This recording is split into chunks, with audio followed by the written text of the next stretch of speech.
What is up, basketball fans? I am Jason Burgos for Sportsnaut, and I have the great pleasure of being joined by a notable name in the women's basketball reporting game. She covers both college and the WNBA for ESPN, and that is Alexa Philippou. Alexa, thanks so much for the time today. Happy to be here. I appreciate you having me. So, of course, we have to start the conversation with Caitlin Clark. It's that's just the way it is these days. She hasn't even played a regular season game yet, and her impact on the league has already been pretty huge. And watching her career and knowing the WNBA so well, like you do, what's the kind of the realistic outlook on her rookie season? Can she immediately do what she did in college because she's such a good shooter, such a good ball handler, or if she can't? Explain to folks that may be watching the WNBA more because of her, because of her fame, why it might be a struggle for her in year one. Well, for me, I think her ceiling could be an all-star. I think that would be a really successful season for her. And the reason why I think her game's going to translate, even though she's going to have to learn how to play against such physical opponents from other WNBA teams, and she's going to have to learn how to play with even better, honestly, teammates than she's probably ever had in her whole basketball career. But it's because she can both shoot the ball, and we've seen her range. And look, maybe we'll see how many logo threes that she feels like she can get off early on in the season. But it's also the fact that she can pass and facilitate so well. And talking even with Indiana's head coach, Chrissy Sides, today, she kept talking about how the team, the Fever, they're just better with her on the floor. So because she's going to be able to pass to her teammates, but she can also stretch the floor, and she has that court vision, she can do it all when it comes to that offensive kind of package and making the offense go. And I expect that part will translate, and I think that could really help the Fever reach new heights this season. And the Fever have good players. They have the rookie of the year from last year, I believe. And, going off of your knowledge of what Caitlin did and Iowa, stuff like that, and going to the idea of what you were saying with she's going to be playing with better players, what kind of stuff, nothing against her teammates with the Hawkeyes, but what did she maybe lack with her teammates now that she'll specifically get with the Fever? Is it just more people that can hit open shots? Is it somebody in the post? Like, what's the big difference that she'll benefit from? Well, when we think about Iowa's team historically, Caitlin has played a lot with really great post players, but Aaliyah Boston, who, like you were mentioning, is the former Rookie of the Year, was the former #1 pick, is in a lot of ways a kind of generational in her own right. That's going to be the best post target that Caitlin has ever had the opportunity to play with. So I know that Aaliyah keeps saying how much it's been really fun to be able to be on the receiving end of a lot of Caitlin's passes. But not only do you have Aaliyah down low, you have another lottery pick in Alyssa Smith out at Baylor. She was the #2 pick in 2022, so she's had a great start to the preseason, and I expect that will help her a lot too. And then you have a lot of other great shooters and a lot of great scorers around Caitlin, even in the backcourt. So Kelsey Mitchell, one of the college game's best scorers. Caitlin broke some of her records earlier this year. And then you also have a player like Katie Lou Samuelson, who can knock down threes. You have another experienced veteran point guard in Erica Wheeler, who can really help usher Caitlin into this new phase. So, it's nothing obviously against her Hawkeye teammates, but she's going to have a lot less of the kind of mental and offensive load on her shoulders in terms of trying to help her team win basketball games.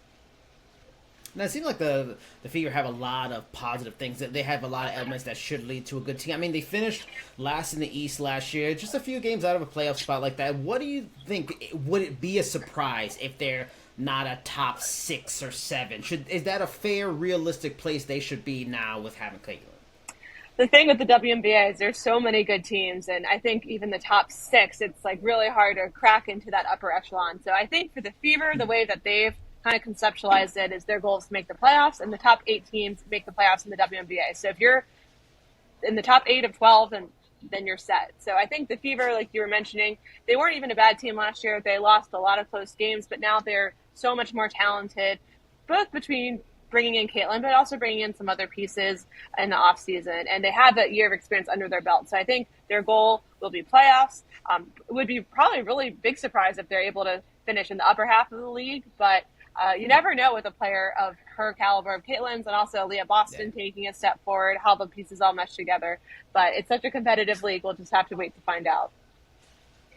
The Liberty made the big splash this time last year, signing Breonna Stewart. It almost paid off. They got to the finals, just came up short to the Aces. I mean, no shame in that. are they the team to beat this year, especially since Candace Parker retired? And how big does Parker's departure affect the Aces and their three-peat goals? As far as I'm concerned, the Aces remain the team to beat. As much as everyone's talking about Caitlin and all these other great rookies, the Aces are the back-to-back champs. And yes, they don't have Candace Parker, but they won that title without Candace Parker. And in fact, they won that game 4 that clinched the series in the finals without 2 of their other starters. So they've just had such great chemistry that they've built over the years. They obviously have, a face of the game in Asia Wilson, the face of the game, you could say. And their guards are so great. You have so many other pieces that they brought in to kind of bolster their bench in the offseason too. So I think they're still the team to beat, and it's going to be really interesting to see if we get a rematch of the finals with the Liberty, and if the Liberty could kind of learn from what went wrong in that final series. But yeah, still the Aces in my book. A lot of the focus, this time last year was on the super team kind of thing. You already had the Aces, which were so good, and then New York makes the moves. They become like this other super team, and they delivered. They were the team that got to the finals. This all season, though, it seemed like Seattle, Phoenix, they're trying to catch up, and they made the kind of moves to do that. Which one of those teams do you feel are truly ready to kind of compete at the top levels of the league and maybe compete for a title this year? I think maybe Seattle, and I would say Connecticut. I am in the Mohegan Sun casino getting ready to cover the Sun taking on the Fever. So those are the two of the, I don't know if we would say they're in the same tier as the Liberty and the Aces, or you want to just add them in we'll just say there's like a contenders tier, right? So I would say those two. Mm-hmm. I think I have a little bit more trust in. The Sun have been here before. They have their big 3 and Brianna Jones and Alyssa Thomas and Joanna Bonner. And then with Seattle, they have a newer big 3, even big 4 if you want to kind of extend it that far. They added Neko Gumake, Skylar Diggins-Smith. I do think they have a little bit more depth than Phoenix does. Phoenix is a team that could also be in that conversation. But I think there's just a few more variables with Phoenix because of health. We know that Brittany Griner is not going to be able to play at the beginning of the season because she fractured her toe. And then Diana Taurasi, obviously, in her 40s. So sometimes she gets injuries or has to rest here and there. So, again, I think Seattle, I would keep my eye on for sure. And then the Sun, never count out the Sun. They've been to the semifinals at least each of the past 5 seasons. Caitlin got a lot of attention during the draft, obvious reasons, but there were other really good players. Cameron Brink, Camila Cardoso, Angel Reese that were also taken in the draft.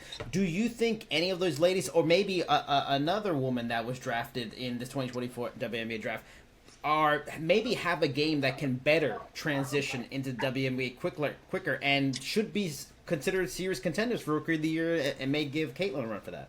Yeah, well, I think my official prediction was Caitlin for Rookie of the Year, but there's also just, I think a lot of the time with rookies, it's about fit and opportunity. So if we take, for example, the Los Angeles Sparks rookies, they drafted Cameron Brink and Rickea Jackson. I know so many people are excited to see both those players make that step to the pros, especially Rickea Jackson. I mean, she's gotten so many great compliments on her game and how it's pro ready for years, really. So I'm excited to see them. I know Camila Cardoso can't play right away because of a shoulder injury that she experienced, but I'm really eager to see how Camila and Angel Reese in Chicago grow their games even. That might not all be apparent even this year. Maybe 3, 4, 5 years down the line, we're seeing the fruits of all that hard work, but they have a staff there that really prides itself on player development. So again, it depends on fit, opportunity, luck, staying healthy, all that stuff. But this rookie class is going to be one that's really going to make a huge impact on the league all summer long.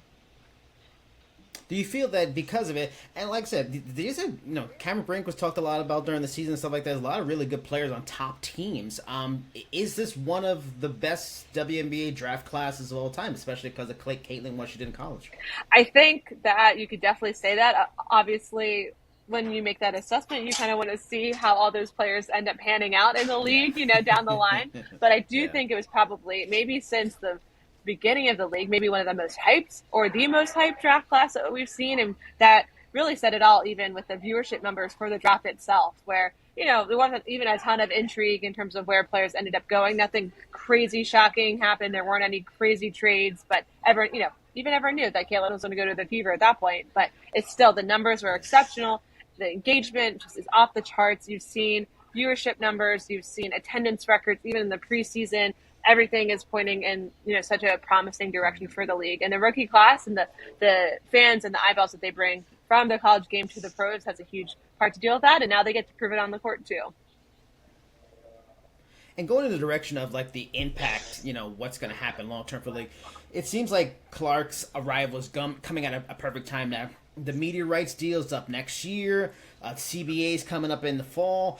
If Caitlin does help to lift the league up and with bringing her popularity, bringing new eyeballs to the league, and takes the league to another level, do you think the CBA becomes a huge story as maybe the WNBA athletes kind of maybe take a stand on wages, on other benefits that are kind of long overdue, if the WNBA does hit a new interest peak? I think that's the direction that things were going even before she got into the league. Obviously, a lot of the kind of metrics that we look for to show popularity were headed in the right direction with the WNBA. And now Caitlin Clark and these rookies arriving to the league has really just escalated, elevated all of those to a whole new level. And we've seen that already because the WNBA is basically implementing full-time charters earlier than anyone really expected. They thought that would have to be collectively bargained over when the CBA negotiations would be going on for the next agreement. But instead, it's going to be happening this season. So that really kind of shows a little bit of insight of like this league is headed into such a promising direction and it's experiencing such exponential growth,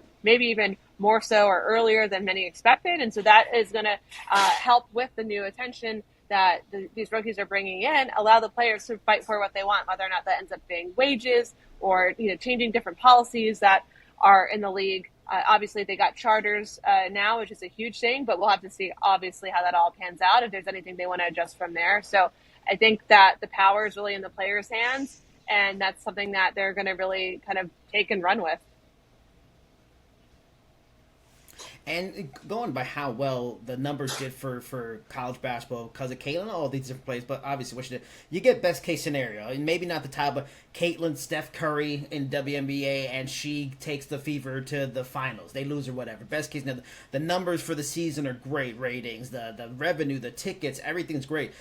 Does, because we talked about the players deserve more, they might take a stand. Do you think it could go to that level? Like, hey, we will strike and we will do what we have to do because this is our best chance. This is the most leverage we have.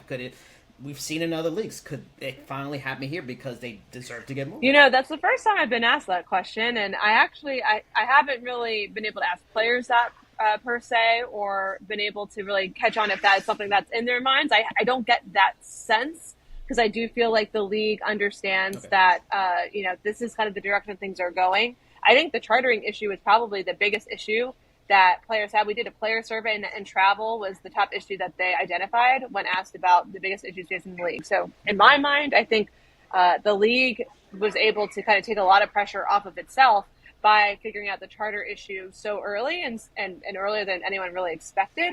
So I'm not sure if I quite see a strike in the future. But, again, I do think kind of along those lines, like we were talking about, the power is with the players. So if there's stuff that they want and if they don't believe the league is able to provide for it, that would obviously be very contentious. But there's a lot that can happen between now and then, too. And we do know that the league seems to be really excited about its business transformation and how things are headed in that direction as well.